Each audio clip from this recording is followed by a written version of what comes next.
guys भन्नु त good morning नमस्ते सबैजनालाई माया आज म दिदीसँग भ्लग बनाउँदैछु सबैले माया गरिदिनु होला थ्याङ्क यू सो मच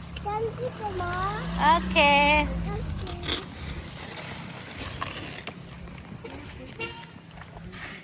मेरो छोरी हजुर कस्तो लागिरहेछ मलाई त धेरै नै राम्रो लागेछ भाइसँग खेल्न राम्रो लागेको छ कि भ्लग बनाउन राम्रो लागेछ मलाई त भाइसँग खेल्न राम्रो लागेको भाइसँग खेल्न स्कुल कति दिन छुट्टी भयो छोरीको 13 दिन छुट्टी 13 दिन भाइसँग म मोज गर्ने हो अब होइन के गर्ने त